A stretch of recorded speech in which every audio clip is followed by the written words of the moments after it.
The billionaires in the ProPublica report didn't use complicated strategies to shrink their tax bills.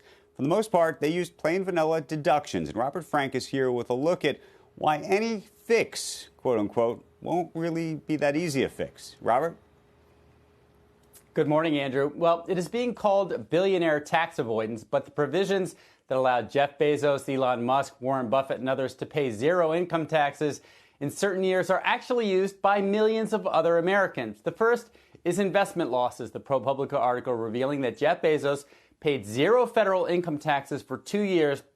That's because his investment income or his income was offset by investment losses. Day traders, everyday investors, people who have retirement accounts all use capital losses to offset investment gains and dividends. Next up is borrowing. Carl Icahn, Elon Musk, and others generated income from assets with loans, but about 2/3 of American homeowners do the same thing by borrowing against their homes with a mortgage. They also deduct their interest payments, not to mention car loans and other consumer debt. Then you have Warren Buffett and Michael Bloomberg. They benefited from the charitable deduction, offsetting their incomes with their billions of charity. More than 11 million Americans also use the charitable deduction to support their own philanthropy. That number actually used to be higher before the standard deduction increased. Bottom line here, without a wealth tax, quote, fixing the billionaire tax problem is not likely, guys.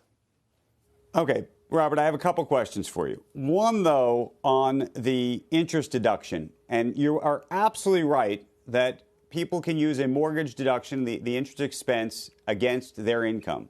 But there's a limit on that mortgage deduction number. So let's talk about what that number is, and let's talk about the number that can be used. $750,000. Correct. But that's not what we're talking about here when it comes to Jeff Bezos or Elon Musk.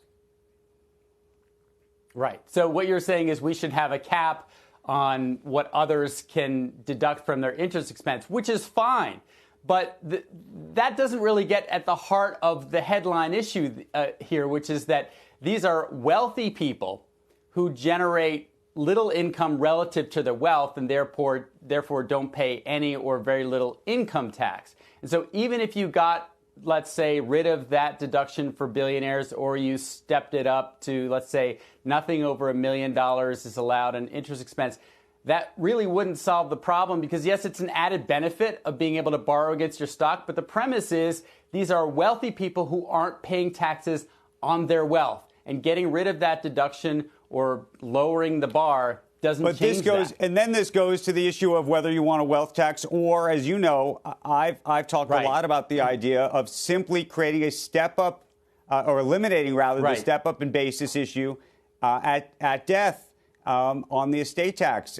I have a view, which I've said aloud many times. A lifetime is enough not to pay taxes. And I recognize that there are farms and other family businesses that would perhaps get injured by that. But at some point, you have to pay. Yeah. And what's happening now is we've created a system where, putting aside the income tax issue that this ProPublica piece is about, but I think it all, intersects, is if you never pay, if none of the wealth is ever taxed, that's an issue. Now, we could argue that a lot of that wealth is being given to philanthropy. But typically, again, that wealth never taxed either, because so much of that is stock that's then given to the charity. And again, no taxes paid. So I think there's a question mark about how to handle all of that. I agree with you 100% on step up in basis. That doesn't change the headline and what shocked people about this article, which is that Jeff Bezos, Elon Musk, Michael Bloomberg paid zero income taxes for certain years. Step up, which I agreed is a bizarre feature of the tax code that needs to be changed, would not change that. Shepard Smith here. Thanks for watching CNBC on YouTube.